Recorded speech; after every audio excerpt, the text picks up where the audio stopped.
What's up fam, Vince here and welcome back to my channel. In today's video, we're going to review another set of products from Maybelline New York. I'd like to thank my Maybelline Squad family for sending me this PR package. If you guys would like to know more about their Summer Spice collection, what are you waiting for?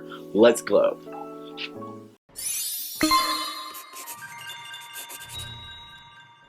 On this PR package, we have an information card and we also have 6 different lip products from Maybelline. This is Maybelline 16-Hour Summer Proof Mattes. Alam nyo guys, ang dami nag-DM sa akin na nag-aabang talaga ng Summer Spice collection ng Maybelline, and finally, it's here in the Philippines. Ang dami ko kasi nakikita na beauty influencers from the US na nag-review ng collection na to, and I think it's really nice. So according to the information card, get ready to spice up the summer with the season's hottest lunch. Maybelline's new Superstay Matte Ink Summer Spice collection. Ink your lips with up to 16 hours of wear with the highly pigmented formula of Superstay Matte Ink, now heated with the shades of spiced reds, raw terracottas, and warm nudes, perfect for the summer. Talking about the product availability, these products are available on the official shop of Maybelline New York through Shopee or Lazada. This was launched on March 12, so if you're watching this in the future, it is out there. So guys, medyo maraming shades to. 1, 2, 3, 4, 5, 6, 7 times 2, 14.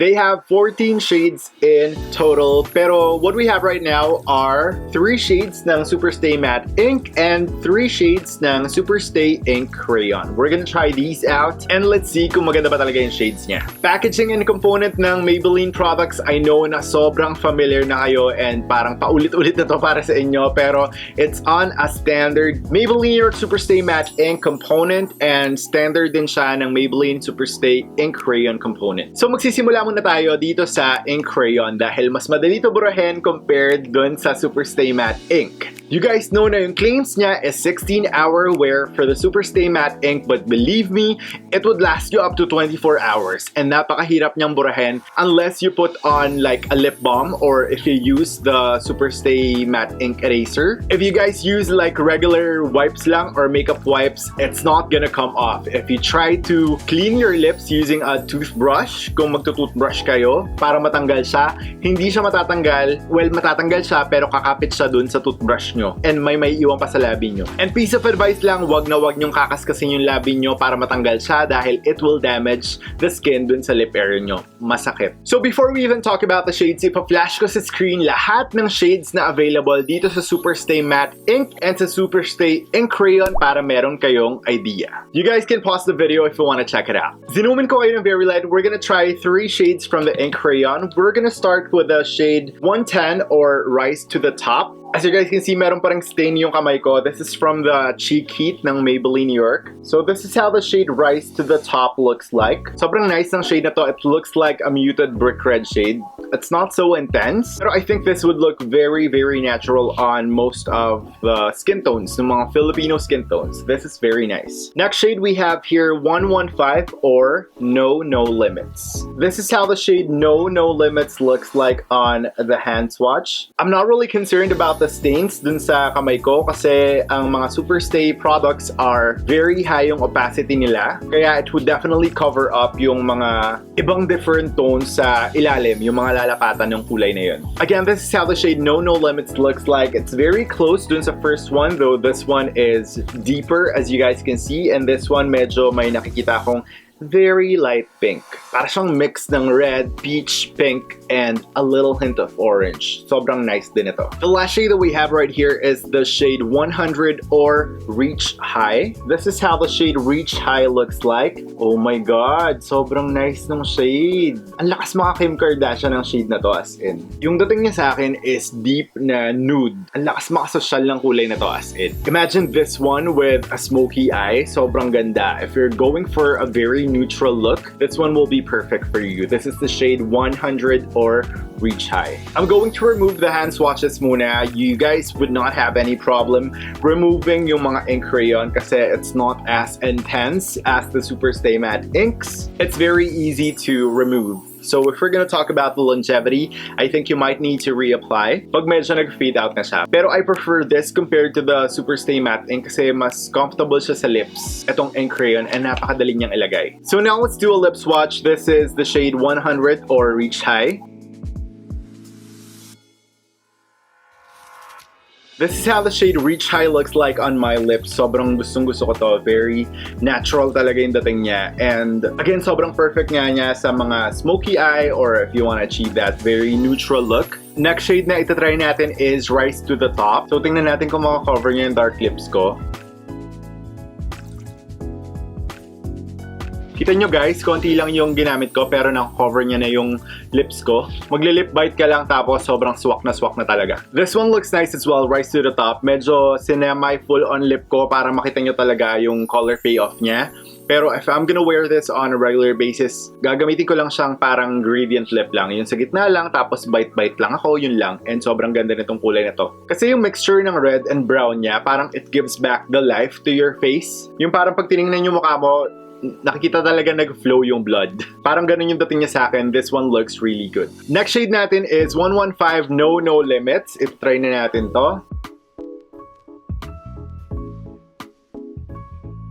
Alam mo, for me, this one is a bit red or popping for the Summer Spiced collection. So I have nothing against the shade. Sobrang ganda ng shade niya. Pero itong shade na 115 or No Limits, I don't think na sobrang pasok siya dun sa Summer Spiced collection. If I were to choose, ilalagay ko to dun sa parang Valentine's collection nila. Pero again, maganda naman yung shade pero hindi ko siya nakikitang pang super summer talaga. Kasi ang ini-imagine ko is more on the terracotta brown side. Yung mga sobrang warm tones, ganun yung ini-imagine ko. This one looks a bit vibrant for a Summer Spice collection. So yeah, yun na lahat ng tatlong Superstay ink crayons. Yeah, on the first two, I like them. I think tama lang siya for this collection. But on the third one, I think it's very vibrant. Yes, part ako ng Maybelline squad, pero that does not hinder us from giving honest feedback and realistic na reviews dito sa channel natin. So now we're gonna move on to the Superstay matte inks, starting with the shade 135 or Globetrotter. This is how the shade Globetrotter looks like on the hand swatch. Ito yung mga sinasabi kong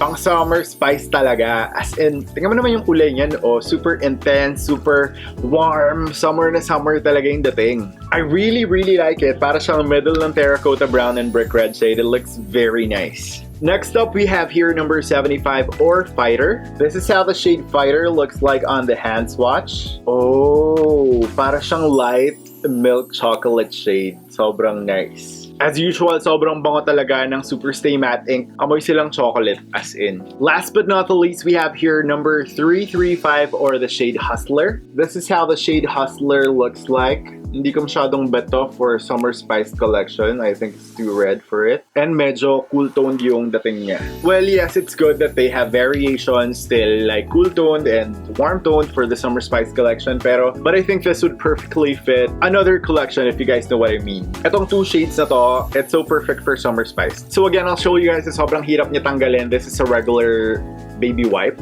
Tingnan mo, kumalat lang yung kulay kasi hindi siya ganun matatanggal. Hindi pa to nagsiseta. What more pa kaya pag nagset na siya? Nag-smudge lang yung kulay dun sa kamay ko. So yung claims nila na 16 hours, I don't believe that. 24 hours talaga dapat yung claims nito. Kasi ang hirap-hirap niya tanggalin as in. Now let's do some lip swatches. Try natin tong 135 Globetrotter. Try muna natin siya ng gradient lip.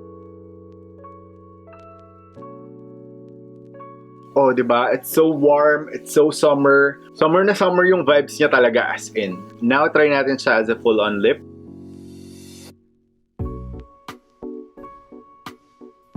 This is how Globetrotter looks like on a full-on lip. Sobrang dali lang niyang i-apply dahil nga dun sa arrow-type head applicator niya. Meron siyang butas sa gitna which collects some product para one dip mo lang makakover mo na yung entire lip mo. It looks nice. Ako personally, I prefer wearing it on a gradient lip lang, not on a full-on lip. Pero if you're the type of person na gusto ng full-on lip, why not?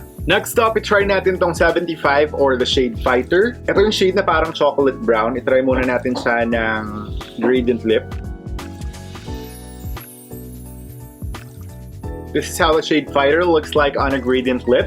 Sobrang nice talaga ng amoy nito, as in. The shade is so perfect, lalo na kung gusto mo gumawa ng super dramatic eye look. Kasi very minimalist lang yung vibe dun sa lip area mo. And yung focus talaga is mapupunta dun sa eyes mo. Now, Glow Fam, i-build up natin siya, gawin natin full on lip. This is how the shade Fighter looks like on a full-on lip. Sobrang nice din ito. Sobrang ganda nito sa mga online meetings. Yung parang, ayaw mo naman umagaw ng eksena, pero gusto mo magmukhang maganda pa din. Ito yung shade na para sa'yo. Sobrang pa-sweet lang, pero social. Last but not least, we have here the shade 335 or the shade Hustler. Ito-try muna natin. Ito-try muna natin to na gradient lip. Ito yung mga shade na maganda pang gradient lip, pero again, hindi ko siya nakikita as summer spice kasi medyo may pagka-cool tone yung dating niya. Pero sobrang ganda ng shade na to, as in. I mean, kung may sasuotin ako na gradient lip, na ayaw ko matanggal yung gradient lip ko, ito na yun. Try natin siya ng full on lip, tingnan natin kung gaano ka-intense. This is how the shade Hustler looks like on a full-on lip. Sobrang striking niya ng lalaban. Hindi siya yung sobrang intimidating na red, pero meron siyang halong parang pagka-pink and pagka-peach. Kung gusto mo yung medyo ng lalaban, pero hindi sasampal, pero medyo pa-sweet pa rin, ito yung red na yon.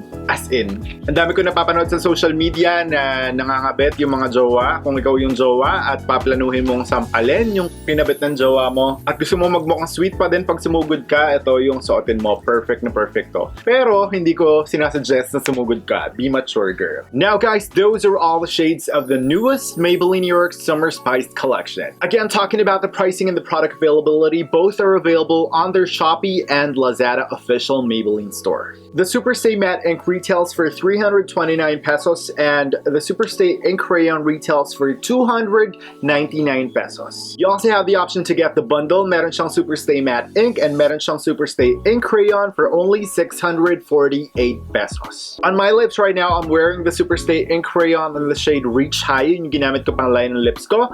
And I'm also wearing the Superstay Matte Ink in the shade 335 or Hustler dun sa inner portion, and ginawa ko lang siyang gradient lip. I'll put all the links that you need on the description box down below para ma-access nyo na agad kung gusto nyo mang bumili. These shades are a must-try talaga. Sobrang nice niya and sobrang perfect niya for summer. Hindi na natin ko-questionin yung formula because I know that you guys are very familiar about the Superstay formula. It's very standard, it's very on point, and sobrang ganda talaga. Now, those are all my thoughts on the latest Maybelline New York Superstay Matte Ink Summer Collection. If you guys have any thoughts or comments about this collection, please do let me know. Sound off below. That's it for today's video, guys. Thanks for watching. I'll see you on the next one.